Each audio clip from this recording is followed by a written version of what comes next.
asalaamaaleykum dal leen ak jàmm élection yu tabbi député yu fanweeri fan ak benn ci weeru sulet moo soxal tey jilee ëttu yéenekaay bu groupe Sud Communication du Sud Quotidien mbir yi du yomb dara mu jox ci kàddu professeur Mamadou Diouf mu ne kujje gi ak pouvoir bi yépp nag seen bakkan la ñu ci teg ndax yile élection daal soxal na leen lool. ganub émission objection bu rajo Sud FM démb ci dibéer bi ab jàngalekat la jëmale ci wàllu taarix ci université Columbia bi ne ci États-Unis d'Amérique mu ngi xamle ne bu ñu jugee ci yooyu lay jongante ak li ñu ciy xaar di nguur gi ak kujje gi nag séddoo placé foofu la ci assemblée nationale mun na nekk yoon goo xam ne daal mooy tax ba ñu sàmmonteeg ndénkaane yi nga xam ne moo bawoo woon ci assises nationales yi mi ngi xam le ne loolu sax nag ñu bëri ci doomi réew mi moo leen gënal ndax dina tax bu ñu soppi bu baax a baax régime politique bu sunu réew. ñu des ak ganub émission objection bu Sud FM bii di professeur Mamadou Diouf ak suñu naataangoo bii fare ci avenue Bourguiba muy waxtaane nag bi yoon nan la ñuy def daal ba saafara jafe-jafe yi nga xam ne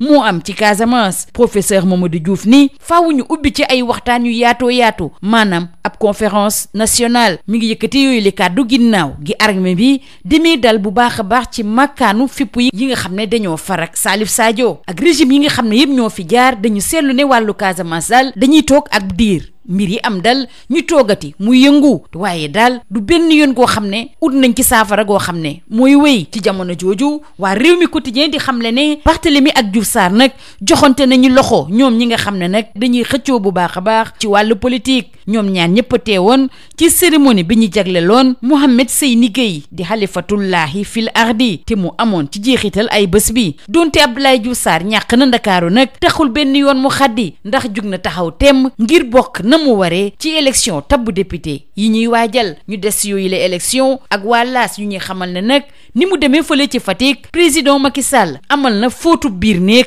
ak ay ñoñam yi faree foofulee li ko waral mooy tànnee fi nga xam ne gënul yiñ fa nemmeeku woon ci élection yi ñu weesu. ñu des ak njiitu réew mi ak fukki at yi nga xam ne moom la def ci bopp réew mi ak le vrai journal am na ci ay jéego yum ci amal wante it lajj na ci yu bëri. tribune ñoom it di waxtaane fukki at yi nga xam ne moom la def ci bopp réew mi ñu ne daal li ñu doon xaar si moom dara amu ca donte ñenn ñi ñu ngi rafetlu bu baax a baax bilan wu président Macky Sall ñi ca des ñoom daal taxu leen a doy wante lenn moom wóor na muy daal ay naxe mbaay moo ci lalu bu ñu sukkandikoo ci tribune ne ndax li ñu doon xaar ci moom daal lu bëri gisuñu ko ci. ñu des ak président Macky Sall bi nga xam ne li ko yóbbu woon ci Fatick nag mooy dalal pont à péage bu yees bu Foundiougne ñu ne ci loolu le nag fàttali na bu baax a baax askan wi Nelson Mandela dëkka sargalaat bu baax a baax. Sud Quotidien ak Le Soleil di xamle ne nag njiitu réew mi ni xamle ne njëg yi ñu doon amal ci péage bi wàññi nañ ko bu baax a baax. Le Soleil di ñu xamal ne it njiitu réew mi xamle ne dana am beneen programme bu gën a yaatu bu mu jagleel gox-goxaat yi ci réew mi ngir ñu mën faa dem te duñu am benn jafe-jafe te ñu xayma ko ci 200 millions ci kopparu dollar. L'Observateur moom di ñu waxtaane société bu yees bi nga xam ne moo nar a utu UCG ci ton ni mbalit mi muy artu nag jëmale ci jafe-jafe yi nga xam ne moom la mën a jural njëli. ñu des ak L'Observateur biy dellu si bu baax a baax ci l'enquête jëmale ci faat bakkanu étudiante université Gaston Berger bi di Seynabou Ka Diallo mu dellu si ci réer bi nga xam ne moom la téléphone am réer ak li ñu seetlu fi nga xam ne fa la ñu fekk néew ba dafa mel ne daal ab xeexoo dafa amoon. Libération moom di ñu waxtaanee ñaari tuuti tànk yi nga xam ne ñetti at ak ñeenti at lañ am te ñu méttital leen bu baax a baax te ki ko amal du kenn ku dul Mariama Mané di ñaareelu seen papa ginnaaw ñaawteef yooyu nag daf ko filmer jël vidéo bi yónnee ko seen yaay teg ci nag yëkkati ci ay kàddu yoo xam ne tegginuwul dara. ñu des si yeneen kàddu yoo xam ne tegginuwul te rafetul dara te ambassadeur bu Sénégal ci France di El Hadj Maguette Seye di ko ñaawlu bu baax a baax muy kàddu yi nga xam ne moom la Éric Zemmour yëkkatiwaat teg ko ci ndodd doomu réew mi muy xam le ne nag nguur gi dana ci jël matukaay ba war ngir Zemmour boobule daal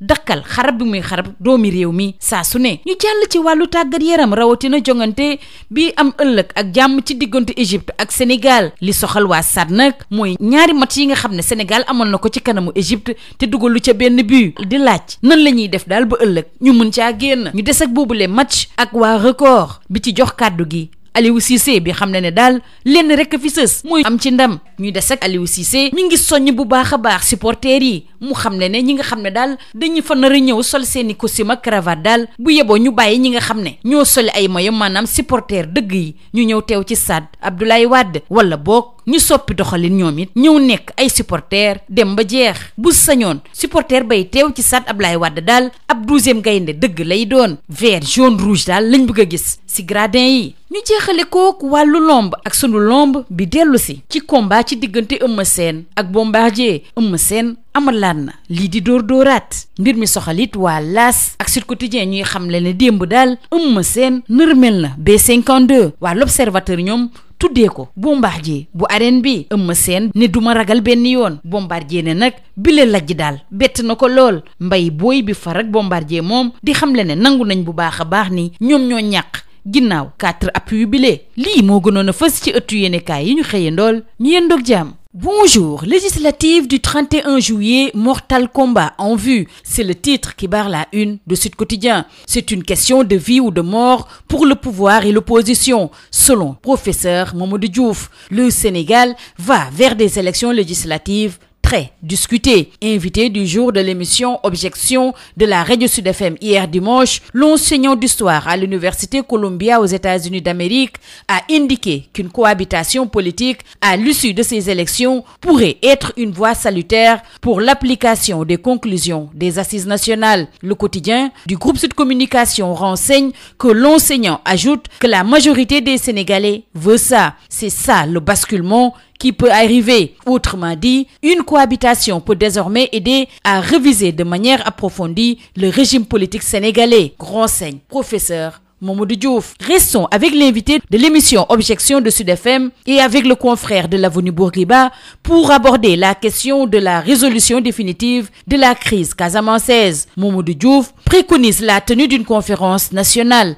Il s'exprimait sur la destruction des bases du chef rebelle Salif Sadio par l'armée et a rappelé que l'évolution de cette crise sous les différents régimes politiques au Sénégal est marquée par des moments d'accalmie et des moments de crise, sans que cela n'aboutisse à une paix définitive en Casamance. Rewmi Quotidien rapporte cet échange de civilité entre Barth et Diouf Sarr, les anciens rivaux, main dans la main. Ils ont pris part à la cérémonie de la 22e édition de la descente spirituelle de Mohamed Seyni Gueye. Le confrère signale que Abdoulaye Diouf Sarr est plus que jamais déterminé à aller à la conquête des suffrages des Sénégalais pour les législatives du 31 juillet. Restons avec ces joutes électorales avec L'As qui renseigne que Macky lave le linge sale de Fatick. En déplacement à Fatick ce week-end, il a réuni ses lieutenants pour laver le linge sale de la famille beige marron. À l'origine des problèmes, certains castings jugés mauvais lors des dernières élections. Restons avec le chef de l'État avec sa décennie au pouvoir.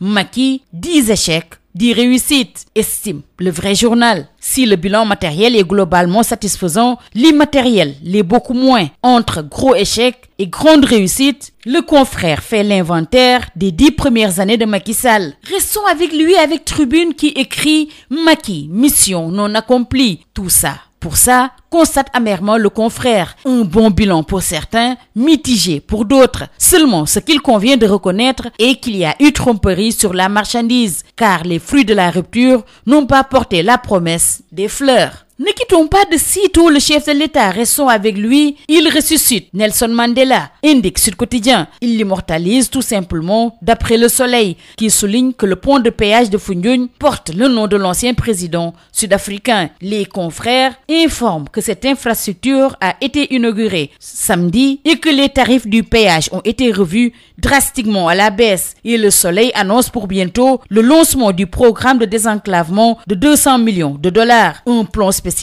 qui va ouvrir toutes les voies du Sénégal et permettre le libre-échange entre zones rurales et urbaines. Au moment où l'Observateur s'intéresse à la nouvelle Société nationale de gestion des déchets, les ordures et les gros risques sur les ménages intéressent le confrère qui passe à la loupe l'AMU de l'UCG. Restons avec l'Observateur qui détaille l'enquête sur le meurtre de l'étudiante Seynabouka Diallo et passe à la loupe la disparition du téléphone de l'étudiante de l'université Gaston Berger, les traces de bagarres sur les lieux du crime et les soupçons de la gendarmerie. 2 enfants sont victimes d'une vengeance cruelle. D'après Libération, âgés de 3 et 4 ans, ils étaient attachés du cou aux mains, filmés et insultés sous le regard impuissant d'autres enfants. Le confrère signale que leur bourreau Mariama Mané, qui a été cueilli par les gendarmes de Nioro, nouvelle épouse de leur père, a envoyé la vidéo à leur mère avec des propos d'une violence extrême. La presse du jour informe que l'ambassadeur du Sénégal en France, El Hadji Maguette Seye, condamne les propos jugés injurieux et stigmatisants du candidat à la présidentielle française, Éric Zemmour, à l'endroit de la communauté